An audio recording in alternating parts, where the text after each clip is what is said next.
a hip swing, more muscular turn. Hello, everyone. Welcome back to the Europe is Coming podcast. My name's Adam Giles, and I'm here as ever with John Singleton. How are you, John? Good. It's it is the last day of semi-finals now. Last 2 hours of semi-final season. Yeah, how's it been for you? It's been a busy weekend with athletes. Not super busy. Like, we have our head coach Chris, who's been leading it mainly. So we have 2 athletes on the island who are doing it, Jan and Ella, and we've gone to CrossFit Anarchy. So the owner Ben has been super helpful as well. So it's been a good weekend. You know, it's nice for me in some ways to be like one position removed from where I usually was and be able to help where I can or fill in gaps when needed. Yeah, nice. It's pretty intense sort of weekend otherwise, right? Of like, because it kind of feels a bit like quarterfinals, but ramped up to a whole new level, because this is the last moment and you've got to make sure all the like standards are maintained, recording. Like, it's anyone who's done an online qualifier will probably know that they're pretty stressful at the best of times. Yeah, I think some advantages. The setup was relatively simple, which is good, because, man, you know, the last thing you want is that an athlete doesn't go because you mismeasured a distance or whatever it may be. So when all of a sudden in this workout you've got like 4 or 5 movements, you've got to measure this distance, and it's like one, because we then convert to centimeters at 152, 156. You have to tape lines. Did you say the password that you need to say? You have to have 2 judges. It is, you know, it's an exceeding. It's not just the athlete doing a workout. There's a lot of, you know, we had to go to another gym. Ben's been setting up everything, and yeah, then you add the like level of anxiety onto that.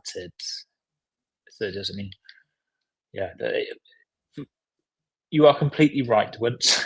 A lot of coaches will be happy not to have athletes doing online semis this weekend, purely because it is a lot of work. In some ways, it's easier going to a competition because the event organizer, you know, you just have to worry about getting the athlete onto the floor. That's what I was going to say. I mean, I think this is, we've talked about it a bit before, and I know the space has kind of gone on about the fact that more in-person competitions and qualify more athletes from in-person competitions and that kind of stuff. Try and get rid of maybe some of the online stuff like quarterfinals even, and just have it being more in person. But yeah, that is one of the benefits, right? You don't have to worry about, because you just turn up to comp, they've built it for you. They've built everything. You don't need to worry about it. You just need to kind of like come up with your strategy and go. Whereas when you're doing it in your own gym, you kind of got to build everything. And you mentioned about converting centimeters. Do CrossFit provide, I mean, again, being in Europe, we have a slightly different measurement system in weights and heights and distances and stuff. Do they provide that, or do you have to do the conversion yourself? This is the trouble. Sometimes, yeah, the unknown and unknowable element of CrossFit seems to seep into to everything. I mean, to everything. Like, I'll give you an example. So there's been some stuff in the past of where the athlete starts. Mm-hmm. And so it's like, you know, back facing this, facing forward there, starting in this position. And in most of the workouts, the athlete can just stand tall until 3, 2, 1 go at the place where they're going to start. Right, makes sense. Great. But then the ring muscle at one, where you start with the thrusters. For some reason, you start under the rings and then can go to the bar. So, like, I think it's the fact that there's not a consistent format that makes it tricky. You constantly have to like reread the rules. Last year was different. The year before that was different. And I know I think this is where the argument of having more consistency comes in, because you go, look, I get the unknown and unknowable aspect of the sport, but where an athlete stands to start a workout, is that really going to add something if he's always has to start in this different position? Yeah, you sort of end up having to, with the stress of everything going on, end up having to be a competition of reading rule books and spreadsheets and stuff as much as it is about fitness all of a sudden. Yeah, and we've seen so many examples in the past of athletes not going through because of random standards. I mean, like Jacob Hepner put up a epic time on the rope climb workout. You know, speaking Jacob Hepner, he didn't go to the games one year because of this like handstand push-up standard or whatever that was there. Yeah, that standard killed me as well. I have very long forearms, and I was not a fan of that standard. Let's just say that. And so there's all these things over the years where you're like, you know, maybe if we just like learning from the mistakes to improve the standardization of certain things would be, I think, useful. Very much so. We actually haven't spoken about the workouts for semifinals, so I thought I'd just pull them up. We could have a quick look at them and get your thoughts on what you thought of the workouts for the weekend just gone. So here they are. Again, if you're watching the video stream, you'll be able to see them on screen now. If not, I will read them out if you're on audio only. Workout 1 is 4 time, 18 hang cleans, 1 rope climb, which is 15 foot, then 15 hang cleans, 2 rope climbs, 12 hang cleans, 3 rope climbs, 9 hang cleans, 4 rope climbs, 6 hang cleans, 5 rope climbs, 3 hang cleans, 6 rope climbs. The weights for the hang cleans are 135 and 95 pounds. So what's that, about 65, 70 kilos and 45-ish, 40-ish kilos. Sorry, my maths is not great, but that's roughly 2.2 in around that ballpark. Is my mic? Did my mic? I unplugged it accidentally. You're back in. Yeah, I can hear you. Okay, back in. Yeah, so this is the workout that Jacob Hepner did, and like just a phenomenal time. I mean, very phenomenal time. This is the one thing with online is because people can do it in the comfort of their home. They sometimes get a wheelhouse workout. You see these like incredible times go down. So Jacob Hepner, I think he was like in the 6 minutes, which wow, is pretty incredible. How do you think the like top 5 in semi-finals going to compare to that? Do you think that'd be up there? I think, yeah. I mean, on the other stuff, not obviously not. But I think on this rope climb one, then yes, he will be up there, possibly one of the best times. Nice. And this is the thing, you know. If you look through the list of athletes, there's probably like 20 athletes or whatever it is that you go, well, if they qualify, you wouldn't be surprised. And then, as always, there's people that you haven't even thought about who can come through as well. So the leaderboard opens up at 9 o'clock tonight, so in 2 hours. So that's when we'll have the unofficial results. Nice. And what do you think of the workout itself? I thought it was okay. You know, I mean, for most athletes, it comes about the efficiency on the rope, being able to manage that many rope climbs. The hang cleans, you know, they obviously tax the grip a bit more and add a barbell component to it, so you can't just be a light ninja flowing up the rope. But I think really it's just the amount of ropes. This is one of the interesting ones where it'd have been interesting to see if, you know, and you never know, but if the athletes just did the rope climbs, would you get the same leaderboard? So it's like, how much did the hang cleans factor in for the athletes here, or is it basically just you could have done rope climbs and got the same results? Mm-hmm. Yeah. In terms of, like you were saying about setup as well, it's quite a nice one that it doesn't take up massive amounts of space in the gym, so you can, as long as you've got a rope climb in a good position. I would disagree. Oh yeah. Well, as I said this today actually, but like measuring ropes must be the biggest health and safety hazard. Yeah, I hadn't thought about the measurement side of things. Yeah, you know, the amount of times we had to like jump up on rigs and someone get the tape, or, you know, luckily the owner Ben went to go get this like crazy long ladder so we could put it up and tape it. Because, you know, for most gyms, when they set up the gym, they go, okay, we want to put a rope that's hagging from something stable. They don't go, oh, one day we might have semi-finals here, so we need an exactly 15-foot target for the athletes to go to. So I think it's probably the hardest to measure. Some gyms that they only have 14-foot ropes, so then athletes will then have to go to a different gym to. It's not the most. Yeah. It's not the most online friendly skill to put in. Yeah, and there's things like this that, I mean, even, I've kind of had to measure rope climbs before, and as soon as you said that, I was like, of course. I don't know why it was based on that. But it's also really hard to show on camera that it's a 15-foot rope as well. Sometimes when you're trying to measure it, it's just, it is a faff. The health and safety line is very accurate. Yeah, and I suppose the argument is, well, if you're an athlete wanting to go to games, then et cetera, will be. But I think in terms of online movements to put in, everyone's kind of accepted this like 25-foot distance, and it's typically fine. Like most spaces have that Yeah, much I think free space. I was going to say though, I mean, I think it's probably is fine when you're saying about people wanting to go to the games for some of the top games athletes who have got their own gyms or who, are part of big training camps where they build facilities for this kind of stuff. But people coming up new to the, maybe new to the scene or breaking through, it does add an extra dimension, which is a bit of a pain in the butt. Yeah, I'm going to see. I'll just while you go through the next workout, I'm going to see if I can find this. He's a young guy actually. He came on some training camps. He's from Romania. And I don't know if you remember, there's this like famous open video where he's training in his barn, and to get all the open workouts done, he had to like build some of his own equipment and stuff. But I'll find the video, pull it up.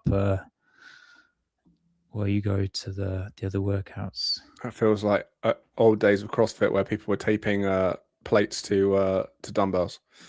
So workout number 2 was full time 30 lateral burpee box jump overs, 30 and 24 inch, slightly higher for both male and female.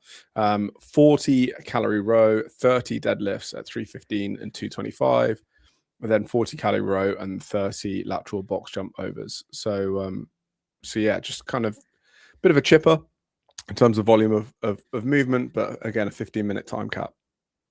What do you think to this workout? So I was looking for the video workout. Yeah, I mean, like heavy deadlifts are a big factor in this. The high box jump does make a difference. I mean, it's 60 burpee box jump overs, and the row just gets the heart rates up. I mean, I think it's like, again, like in of itself, it's a solid workout. Obviously, someone with good pulling from the floor is going to do a lot better in here. Yeah, it feels, I mean, for some reason I had Colton Mertens in my head with this. I don't know if it was just because of the deadlifts. I just feel like, I know it's a bit of a higher box for him, but. So I'm going to go against you again here, Adam. Okay.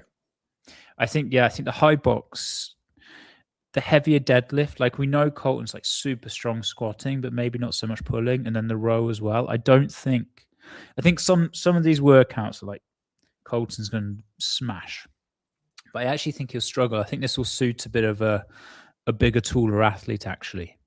Yeah, fair enough. It looks quite a burny one, this, like the last 30 burpee box jump overs, you're just kind of pushing to get it done. And I have seen a few videos of people doing it online, and there definitely was an aftermath of shoes off and rolling around on the floor. So it does seem to be a bit of a grim one to finish this one. It was. I think the athletes really felt this at the end. Workout 3 is 4 time 3 rounds of 30 wall ball shots, 100-foot handstand walk, and then 100 double unders, and then into another 3 rounds of 15 wall ball shots, 50 foot handstand walk, and then another 50 double unders. So basically 3 rounds at kind of full rep scheme, and then another 3 rounds at half the rep scheme again. 25-minute time cap. Slightly longer one, this one. Yeah, and the big thing here is this heavy wall ball. It's think it's like accumulated like 160-meter handstand walk, like 450 double unders. But the big thing is like heavy wall ball for the guys.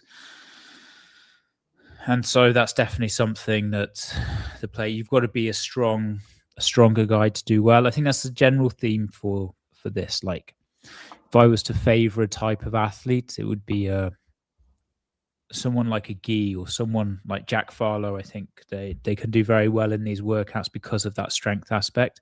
I'm putting the heavier wall ball in here, like flip that over. I think if you look at these workouts, apart from the rope climb, but they all just flip over. You know, if the deadlifts were light, for example, you'd kind of, it would change a bit. If the wall ball was normal, it would then change a bit. But everything's been kind of scaled up weight-wise in order to do that. And so I think the type of athlete that will go through will be a bit more strength biased. And that's sort of been a bit of a theme we've seen in the last few years. Really, we've talked about it a bit on the pod. Like the last few games, certainly the last one's been kind of machine and weight based, and seems to be kind of a bit of a consistent shift in the sport these days. Yeah. It's true, and I think this is what we've spoken about before. I don't think things need to get heavier in order to advance. Yeah, and actually, I think that's one of the things that some of the semi-finals have done well, is actually kind of not just going heavier for the sake of going heavier. I feel like some of the semi-finals we've watched, it's been a bit more volume-based programming, like, you know, with rep schemes rather than let's just add weight. Yeah, and I think that plays into movement efficiency, which I think is a skill that is really important as well. Yeah, agreed. I mean, it's certainly something that when CrossFit started, virtuosity and that whole principle and you know what was taught at level 1 was carried through. And yeah, I quite like the fact that made a bit of a return in the semis. Hopefully that carries into the games, and that this is just for this online portion. And that one thing also to point out here is, like, if you know CrossFit go for the inclusion thing with the time caps, which are like super long, and if you're, you know, say you manage to make it, because there's a lot of athletes that have made it through, it's like 2,000 athletes or whatever, and we're looking at 7 going through. But my kind of take on the time cap is, like, giving these guys such a long time cap is a bit savage in a way, because the top guys will be finishing, you know, under 15 minutes. And so, well, and not just the top guys, there'll be quite a lot of athletes finishing under 15. So having another 10 minutes for the other guys to get through, it's like it's just an interesting thought process that goes behind it. It's like, okay, we're going to put heavier weights, we're going to give more complex stuff like rope climbs, but then we're also going to be nice with a long time cap. It's like a weird mix. Yeah, I hear what you're saying. An elite. And arguably, does this online, well, the last chance qualifier as it really is, does it need to be inclusive? Probably not. So who's it for? Yeah, I think that's the, like, interesting things in that regard. Yeah. Moving on to workout number 4, which is 5 down to 1. So 5, 4, 3, 2, 1 reps of snatches at 225 and 155, and then 5 shuttle runs after each set. So you do 5 snatches, then you do 5 shuttle runs, and so forth and so on. Time cap 10 minutes for this, which again, I mean, 10 minutes isn't a hugely long amount of time, but it does feel like a lot of the games caliber athletes are getting this done rapid, way under. Yeah, like 4 minutes. And yes, so the time caps are strange. And I think, like, the rope climb, again, I do wonder in this workout, if you've just done snatching, it's probably a very strong correlation, as I could almost remove the running. Which one of the things that we try to do in programming competition is make sure that each component is an important factor. Otherwise, why add it in? And you do wonder, even someone like, let's say, take Klokov, or, just a crazy strong guy, the chances are they're going to do well in this, even because the running's relatively short. Mm-hmm. What would you change it to if we were going to, like, sort of look at someone else's homework and make some corrections, what would you change the running to kind of like make it a bit more interesting? Maybe here would have been a good place to put the double unders in. So you could then, maybe go up to like 500, because they got 450 doubles in there. Maybe it's like around 500 double unders with this rep scheme could kind of make sense. And then, it just gets a lot more gassy in that way, and there's a bit more of the skill component to it. But then it's also the weight choice of the snatches, because you've gone to this weight. It's very hard not to make it a snatch workout. Yeah, which is like 100 kilos for guys and what's that? 70. Yeah, for ladies, which is, I mean, very heavy, but for games caliber athletes now, it's pretty comfy for a lot of them, I think. Yeah, but even still, it's like you need the stronger athletes again will do well, which is, I think it's fine in some of the workouts, because you go, well, you need to have that strength bias somewhere. Yeah, I think I saw was it Ben Smith did some touch and go on the 5, which is cool. Yeah, I think a few will, and then you saw like Alex Kazan's video where she muscle snatched the final rep. I mean, it was just insane. That is mental. It is pretty insane. Like, okay, I was talking about elite athletes here, but there's, out of the population of male athletes in the world, there's very few male athletes that could muscle snatch 70 kilos fresh, let alone at the end of the workout. Yeah, let alone at the end of a workout. It's funny. I saw that Alex Kazan basically, because she was like, "I'm just going to do it because I want the prize money, because there's some decent prize money for first place if you win." Oh, really? I didn't. So a load of athletes have kind of jumped back in, who have already maybe got what games happens to the spacing? How do you mean? So they've done it different, because this is where the rules have changed over years, and I can't remember. Because like if they qualify now, do they backfill? Because this has happened in the past where athletes have done multiple competitions and they then get the place from like a certain competition. Yeah. So I don't know where they backfill from. Do they backfill from their first or their last competition? Yeah, I think the first. So I think Alex has already got her spot, and then yeah, but the backfill won't go to where she competed live. No, I don't believe so. Okay. I don't believe so. But I don't know. Who knows?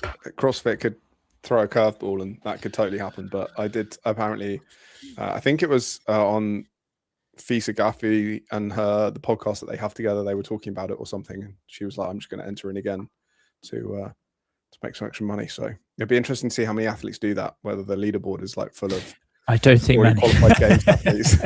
Yeah. I don't either. But again, it's decent prize money. I think it's like 10 grand if you win the semi-final.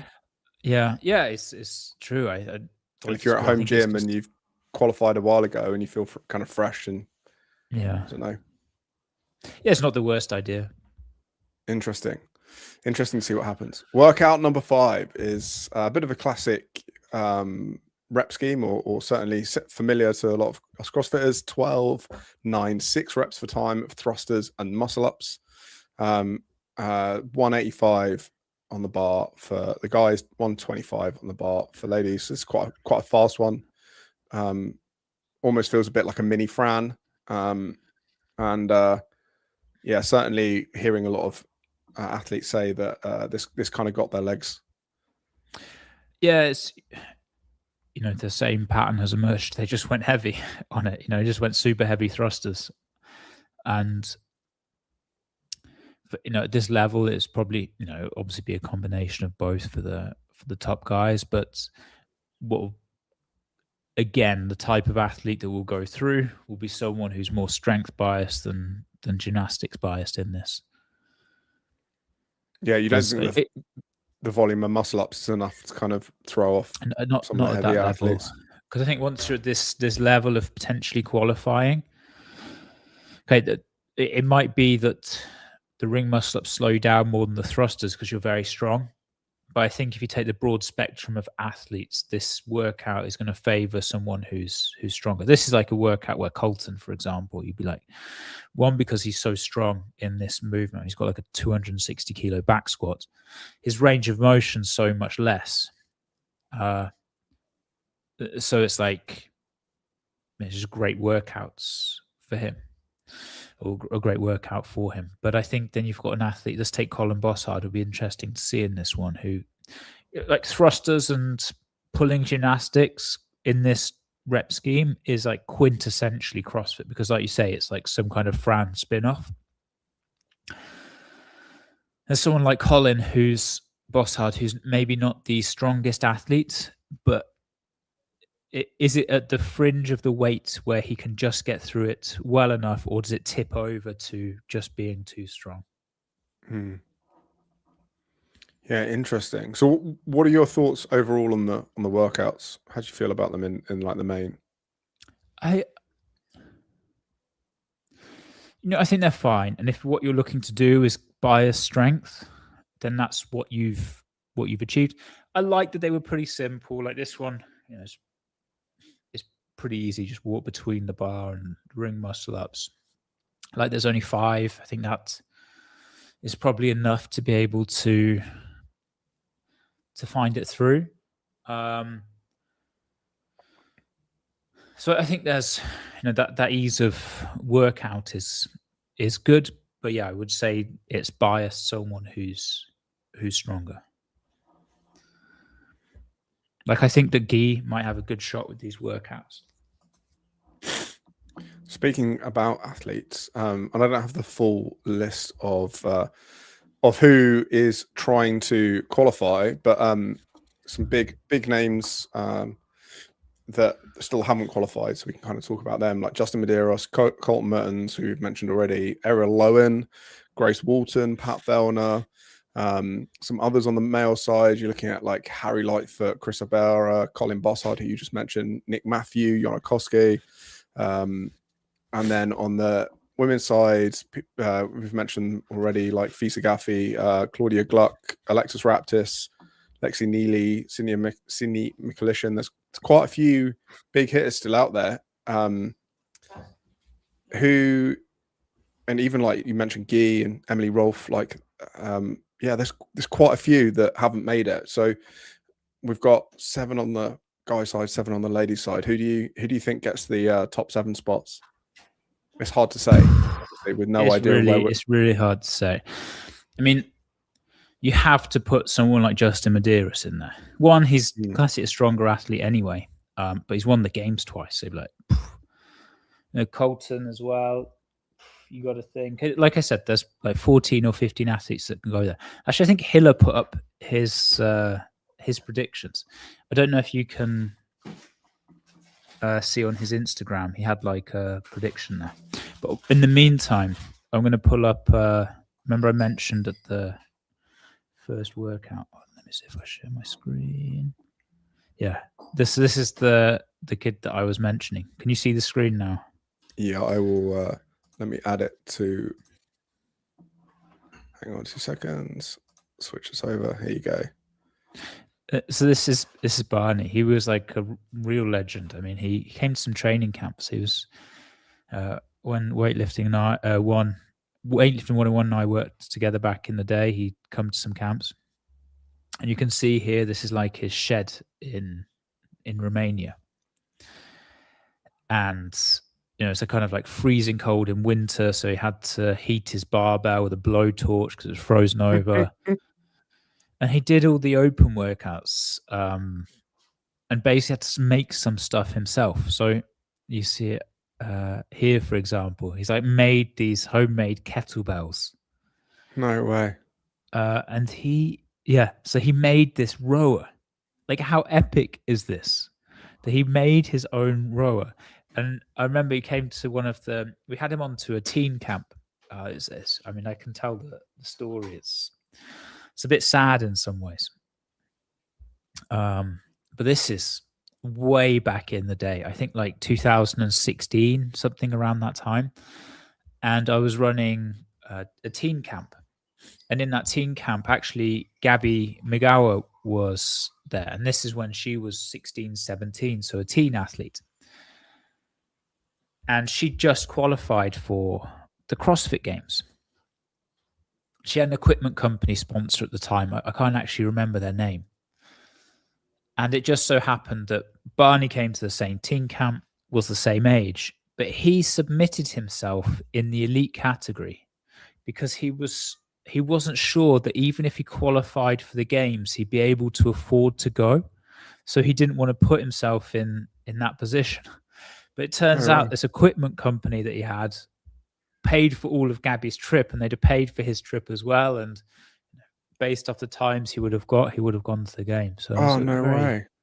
Very sad story. But luckily we got him to the teen camp. Wow, free, that's really cool. If you're listening and you can't see the visuals, this looks like it's on the CrossFit Games website. So have a search for it. What's the article called, John? What's at the top? It's called Fitness in the Raw. In the Raw from 2016. So if you search for that, you'll see what we're referencing if you're on audio only. But yeah, really cool. So sad that you didn't get to go to the games. Very cool to. That is, I mean, it's sort of like we talk about CrossFit back in the day and about how there were beg, borrow, and steal some kit, and I've definitely seen some pretty I'll call them basic setups, but this is kind of like taking that to a whole new level. Yeah, he's such a legend. Very cool.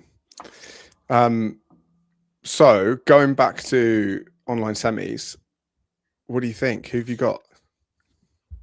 Did you get the Hiller list? I don't have access to it. Have you got it? I'll put it up now. I'll add it. Because I know that he was putting some... I don't think it's going to let me... I can get the guys up here. So... Share screen. Can you see the screen now? Yes, I can. So he's got Jonikoski, who I believe is instantly wrong, because Koski I don't think is doing... I could be wrong. But I think he's not doing the online semis because he had a competition this weekend. Oh, really? Yeah. Justin Medeiros, I think that's like a solid pick. Yeah, agreed. I mean, it's like you've got to have like Nate Ack. So now we start going down, and it's like now you start going, yes, no, maybe. But he's got Nate Ackerman, Spencer Panchik, Colton Mertens, Harry Lightfoot, Chris Ibarra. And I think after Syndicate Crown, watching Nate Ackerman at Syndicate Crown, I think as long as he's feeling fresh and managed to recover from that and kind of wants to get after it, I was really impressed with him at Syndicate Crown. I think he's definitely got a good, strong chance to qualify. And so I'd maybe do this. I think there's names in here that I'll probably have in. Like we have Jan, hopefully trying to qualify this weekend as well. And with these workouts, I think he's got a legitimate shot. But I'd pick four names that I think you've got to put Vellner in there. Like, I just don't think even with his age and not doing so well, you can ever count him out. Again, podium at the games multiple times. It's online. I feel like the workouts suit him quite well as well. Yeah, exactly. And then you've got Guy and Jack, who I both think with these workouts, again, just picking these workouts because they're slightly stronger. I'm going through. If Noah's doing it, or it's Noah Wilson. I don't know Noah Wilson actually. So I think Noah Olsen's on just under the initial cut line. Okay. Oh yes, I think Olsen's got a good shot at these workouts, but I don't know how much he's focused on it. So I think based on that, there's four names that I would: Justin, Guy, Jack, and Patrick Vellner, and put Jan in there for 5. So there's already 5 names, and I'll chuck Nate in there as well for 6. Okay. And then, I mean, it's you've got Colton, you've got Chris Ibarra. Like, it's going to be very hard to pick. Yeah. What about on the ladies' side? Any thoughts? I had a feeling.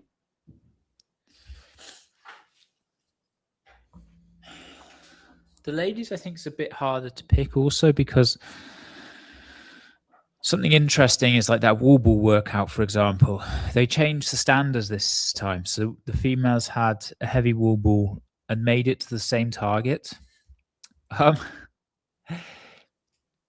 Which I get. I don't know if it came after all the mayhem stuff about calling like the females get an extra scaling aspect.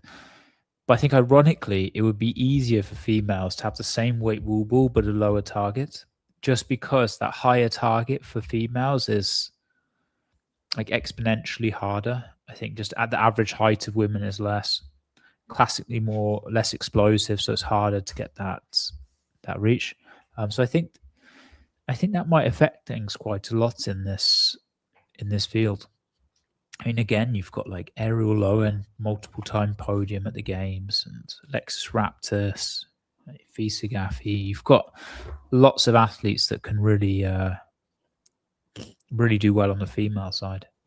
Yeah, I mean, Ariel Lowen's kind of like a standout name since she kind of made her arrival on the scene. She's been kind of in and around podium contention at a lot of different competitions, and if not on the podium. So I think definitely be surprised if she didn't make it through. Lexus Raptus, I think, as well, someone of her standing, and I also think the workout sort of seemed to suit her based on what we were looking at. And then I must admit, like Ariel Lowen, she's one of those. I feel like she's a bit like Patrick Vellner in the sense that maybe even more so that she just seems to come from nowhere. Like even a Rogue, she can podium at Rogue, and she's not the type of athlete you go. If you were to go, what workout could Ariel Lowen win? It's hard to find something, but she just seems to deliver. She's highly consistent. She seems to just go a bit under the radar with it, but just super consistent at everything. Like very well rounded, very CrossFit. And then I have a feeling, looking at some of the names, I have a feeling Sydney Mikulishin, that maybe again, we're talking about the workouts, maybe they line up quite well for her. I'd be interested to see how Emily Rolfe does. Again, it seems to always be in and around the game scene, and I think probably quite strong. And then also someone like Sydney Wells, perhaps. So they're still, it's going to be really interesting to see what the leaderboard looks like at the end of today. Yeah. An hour and 20 minutes now. Hour and 20. Well, we're not going to stay on live until then, but we will talk about it, I'm sure, on next week's pod. Because it will be unofficial as well, so they'll go through all the reviews and stuff like that. Yeah, which, God, hopefully the review process doesn't pull out any. Again, like we talked about earlier, when people miss out due to, I don't know, something not being measured right or a weird standard. I hope there's none of that. Especially when it's something that's not, that's not going to really influence, and I say really have any effect on the time of the workout. Like for even a few centimeters difference, even 10 centimeters difference on like some of the floor markings, for example, it's not going to, and that's not where the time in the workout is for these athletes. Mm. Well, semi-finals is almost done. The games is going to be shortly upon us. What is your overall thoughts of semi-finals now we're kind of through them, or even just like the game season so far? I think semi-finals felt good for the community, especially Madrid. There was all good feedback from French, from Torian, from Syndicate around the world. So I think it has given like more positive vibes to the community, which anything like that is welcomed at the moment.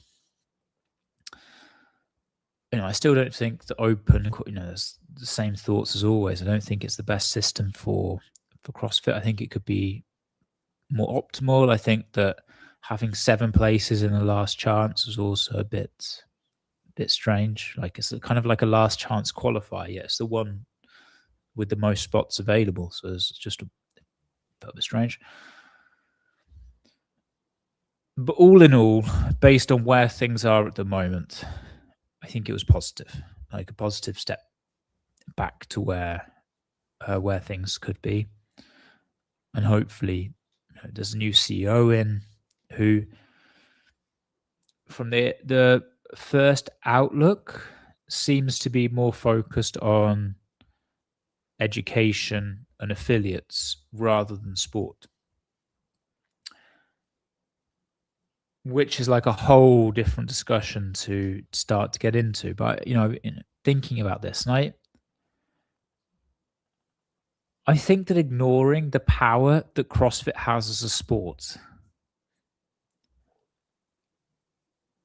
is not the right thing to do. I just think when we saw that with Greg, like, he really did not like the CrossFit being the sport. And there's always this big argument that the budget, the time it takes, etc., it takes away from affiliates and all these other things. But I really struggle to see what would, because with the model that CrossFit has and affiliations, the affiliates run themselves, basically. I mean, what do the affiliates actually get from CrossFit, aside from the biggest thing, which is getting to call themselves a CrossFit gym? So you pay this license fee, it's $4,500, whatever it is now. You could argue, is it a lot, not a lot?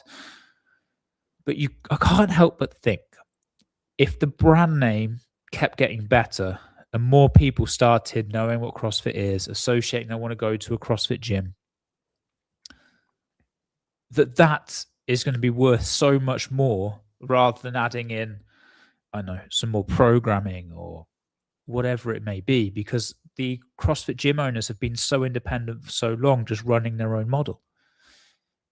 And the sport just transcends all marketing that you can do. You know, if you start talking about Les Mills or whatever it may be, the one thing that CrossFit has outside of that is this sport that people are really passionate about. And, I'm going on a long rant here, and if you speak to a lot of gym owners about what inspired them to get into, open a gym, do their level 1, oftentimes it was an athlete. Like back in the era of Froning or Annie or whoever it may be, they inspired so many people to start CrossFit. And through that journey, those people then wanted to open a gym because they knew the changes that happened. So I don't understand the thought process of constantly going back to, we need to focus on affiliates and education,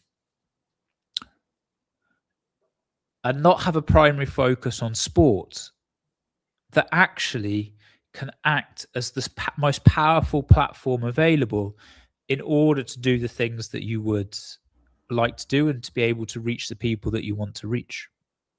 Yeah. And it's not saying that, you should disregard these aspects of it, but yeah, I just I think it's something that Hyrox have managed to do really well. Like, there's now, I think Hyrox is like almost double the number of affiliates that CrossFit has. They also have great education. They're also doing studies. They're also trying to get into the Olympics. And you could argue they've focused on the sport or the event more, but they're kind of focusing on this one thing, and it's helping to grow everything else because of that. They just have good people and good systems in place. But like, visibly and effort-wise, it's this moment's happening. Like this weekend, actually tomorrow, I go, or next couple of days, I go to Stockholm for the Hyrox World Championships.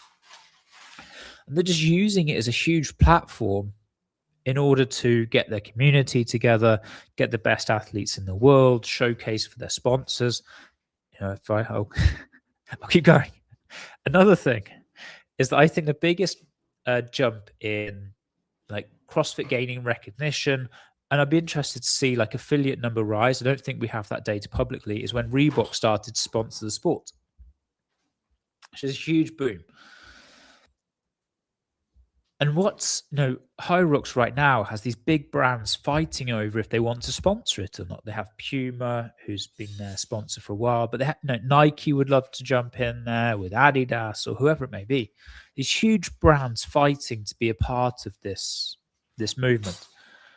Whereas you look at the title sponsors, I mean, basically with Reebok, which helped the brand enormously, they end up getting into a huge lawsuit. The next people that come in, they're not happy. Next people that come in, they're not happy. I think the only people that have really spoken positively are Benitez. They've like enjoyed their relationship with CrossFit and speak positively about it. But all the brands before have left in some kind of unhappy way. Even all the way down to like Whoop, to get in, like having CrossFit on Whoop, I'm sure would be like a good thing for both. But CrossFit see it in this way of like, hey, let's try and pick a fight against Whoop now. And like the founder was like a big fan of CrossFit until all this happened. So how many bridges can you burn and expect it to take momentum going forward?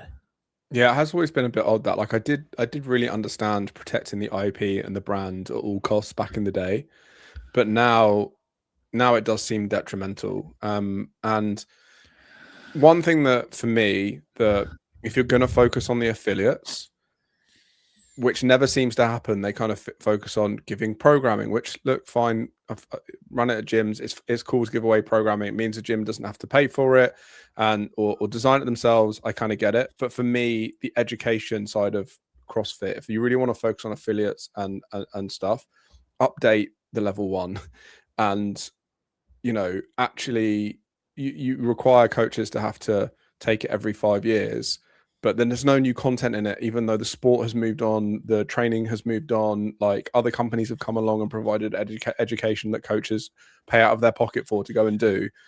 And when coaching CrossFit isn't the most lucrative, I know some coaches do really well, but it's like you're not getting, there's a high churn, and a lot of people in the CrossFit space who've been coaches go on to do other things like coach at different levels or create businesses that to make it sustainable and grow beyond just coaching in a box, the people on the floor.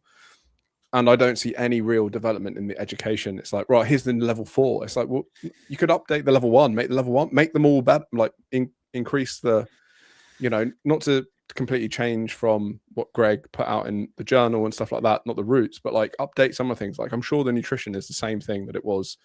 I haven't done it in a while, but like I think that's somewhere you could maybe focus. But I completely agree. Like, if to kind of go back to your original point around the sport of CrossFit inspiring people, I think kids, when they start playing football, have probably watched a Messi or a Ronaldo or whoever 100%. it is. And that's why they wanted to start playing football. It wasn't necessarily because they went to a football camp and started playing football. Like, I'm sure there's some of that as well. Like, people, like, their dad took them or their mum took them when they were a kid, and they enjoyed playing the sport and they've stuck with it. But I think a lot of people, and that's why these players of other sports are mega stars and all these people follow them on social media, is because they caught someone's imagination playing the sport. And I certainly remember when I got into CrossFit and Rich Froning, and then those kind of athletes. It was fun. It was like the media around it as well. I was already doing CrossFit because I was kind of wanted a new sport to play, and I was a bit older, a bit of a different demographic. But if you want to get kids involved, then I think there's got to be reasons for them to get excited. Yeah, 100%. Like the World Cup happening now will help football. Not because they run some campaign of like me playing football and they're going, oh, well, look, if I can play football, everyone can play football. It's just, it just doesn't work like that. And another thing that I would say, that I think, sorry, I'm getting invaded by some cats. The one thing I would say is that we talk about this IP protection, right? What do the CrossFit gyms care if they go after Whoop for using, like, having a feature that recognizes if someone's doing CrossFit? What they care about is that someone next to them is using the CrossFit's name but not paying. And that's the one thing where they've been horrendous at. Like, especially in countries like Latin America. Like, Latin America was booming. But because CrossFit didn't protect the IP in a way that actually mattered to affiliate members, everyone just de-affiliated because they go, well, why am I going to pay $4,500? Which, especially, again, the price of $4,500 in certain countries, the relative amount of that is a lot more. And you just end up with this question, like, well, what else could I spend $4,500 on? I could hire another coach for a certain period or whatever it may be, because it doesn't add any value, because the guy next door is calling it CrossFit, doing CrossFit, and just not paying, and they're not doing anything to stop them. And it's like these battles that were. This is where I come back down to like kind of defining in decisions. Like at some point, the decision-making process has been to fight this battle and not this battle. And I don't think it was the right decision or a good enough decision in order to move things in a northward direction. Yeah, I agree. Well, we've set the world to rights on the sport of CrossFit, as always. And just kind of on my level 1 comment, I do think the course is really good, like great 2-day course and stuff. I just wish it would, like, to your point about CEO, that every CEO I swear is like, we need to look at the boxes and go back to the roots and and it's like, well, I don't really think much has changed apart from a bit of programming and some it's other also a weird thing because these boxes have stayed around through thick and thin. Yeah. So it's like, you kind of like, well, they're happy with the name. Just get the name CrossFit good. Let's get that reputation better, and I'm sure that it will continue to grow and protect the things that the box owners are interested in, which ultimately is going to be the person next to you using the name and not paying for it. Or there's just, I think, certain things that can be ticked off and done in better ways. And advancing education. The one thing they do talk about, and this is one thing Bruce said, is bringing the subject matter experts back. And I think this is a popular thing. Like, a lot of people like doing CrossFit Strongman, CrossFit Mobility, CrossFit Endurance, and liked. We obviously love what CrossFit is, and this idea of being kind of knowledgeable in all these different areas was appealing, not just to a select few, but actually the community. And so getting to learn about all these different powerlifting or swimming, running, etc., and having subject matter experts in there is really good. It's another area where basically after lots of years, most of them just left because they didn't enjoy the terms that CrossFit were giving. Yeah, it will kind of. I remember there was another summer where it all just kind of was like, well, we're not doing this anymore. We're getting rid of all these extra courses like the gymnastics, and I know, like, for instance, I think Chris Hinshaw had one around running or aerobic, and that got they all got binned in one fell swoop, and it was just a bit like, oh right, okay, fair enough. Yeah, because there's something very powerful about the name CrossFit still, and there's something different about doing gymnastics course or CrossFit gymnastics course, and that's just the power of a brand, and the CrossFit still has that power, despite since I asked the question today to someone, but I was like, we've spoken about this before, but like, what's measurable since 2018 as progress. It's really hard to pick something tangible. Okay, I'm sure you can find something like, okay, you now get free programming, which ironically a lot of people choose still to pay for, us included, which I'm thankful, but a lot of gyms still choose not to pay someone for gym programming because they don't necessarily want the style that CAP does or whatever that may be. But yeah, I think if like over the last 8 years, the one thing you can say is we now give free programming. You're like, it's like, well, you're really clutching at things to answer that question.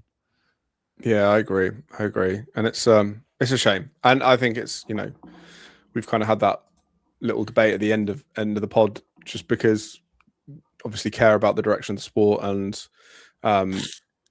CrossFit as a whole. And want to see, like you say, the brand recognition grow. And I remember when the documentaries got put on Netflix for the first time, and I had random people coming up to me and be like, "You do that CrossFit thing, don't you?" Like, who had never spoken to me about it before, and we're like, "Wow, it's insane!" Like, do you do the And suddenly it was like people asking me questions about this thing that was kind of like really not well known. I was like very unprepared for it at like workplaces and other places to kind of be like answering questions about.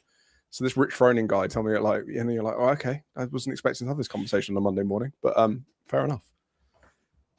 and that's sort of gone away. There's not really those conversations so much anymore, which is weird considering it's, you know, further on than I thought it was going to get more mainstream, and it's kind of gone the other way, really. Yeah, well, I think this is the decisions. I think it had the potential to. I think there was a point in time where there was a potential for CrossFit to do that, but it just didn't. Well, hopefully from 2026 onwards, we start to see some Let's positive go, Bruce. changes. Yeah, Bruce comes in and sorts it out. John, thank you very much for the chat as ever. Is there anything else you want to talk about before we wrap up? No, an hour until we know. So it's going to be an exciting reveal. Yeah, exactly. To finish off semi-final season. Well, gang, thank you very much for listening as ever. We'll be in about next week. We'll kind of be able to talk about who made it through to the games, the 7 men, 7 women who make it to the final spots of the CrossFit Games. And John, as ever, thank you very much. And yeah, we'll catch you next week.